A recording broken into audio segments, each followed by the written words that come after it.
There are many reasons why people should consider organ donation. There are many people who need organs who never receive one. More than 100,000 people are waiting for an organ, but only about 80 people will receive these organs in a given year. As many as 50 people can be helped by one person donating. 70% of these organs needed are kidneys, which can be donated either by a living or a deceased donor. Most of these people who need an organ or tissue transplant have battled diseases such as diabetes, which will cause the person's organ to fail, requiring the person to need an organ transplant. Organ donation is when an organ is put in another person's body. There are many steps to becoming an organ donor. The first step to becoming a donor would be to sign up on the driver's license, let your family know, or contact an organ donation organization like LifeSource for more information. Most people give multiple organs when they donate. There are some myths about organ donation which cause a lot of people not to sign up to become an organ donor. One such myth is that of people believing the hospital staff won't work hard to save their lives if they are a donor, which is not the case because doctors always have to focus on saving your life. Another myth is removing the organ before being declared dead. The people who donate organs are primarily people who have died from brain injuries or accident victims whose bodies have functioning organs. When organ donation is being performed, they run so many tests to make sure the person is suitable for donation. Organ donation is not against any religious belief, as many wrongly believe. Donating an organ doesn't interfere with having an open casket funeral either. Those who are under 18 can also donate if their parents give permission after they are deceased. All organs have a possibility, regardless of the donor's age, or help to be used for donation.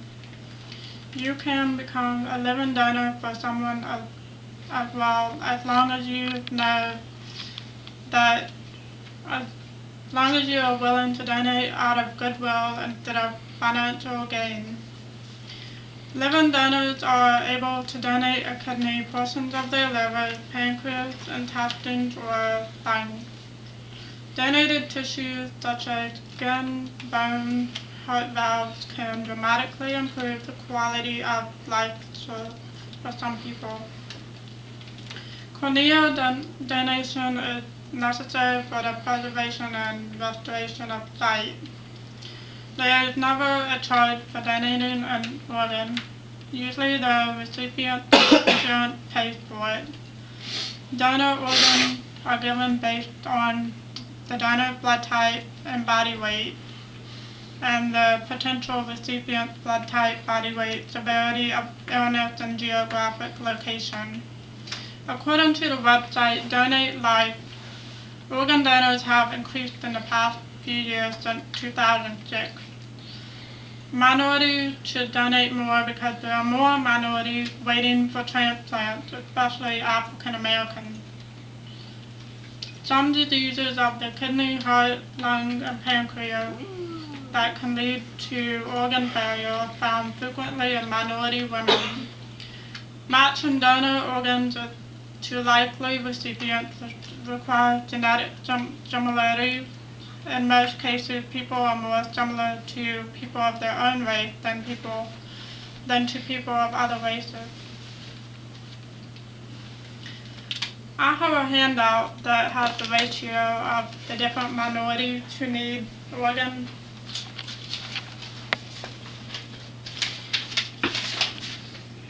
Approximately 50% of the people waiting for transplants represent minorities. Of the 50%, 23,000 are African American, 13,000 are Hispanic, and 5,000 are Asian. According to the United Network for Organ Sharing, there are more than 83,000 persons on the national transplant waiting list.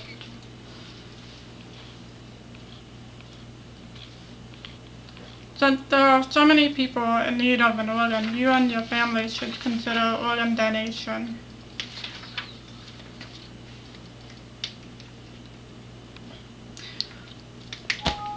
That wasn't 5 minutes.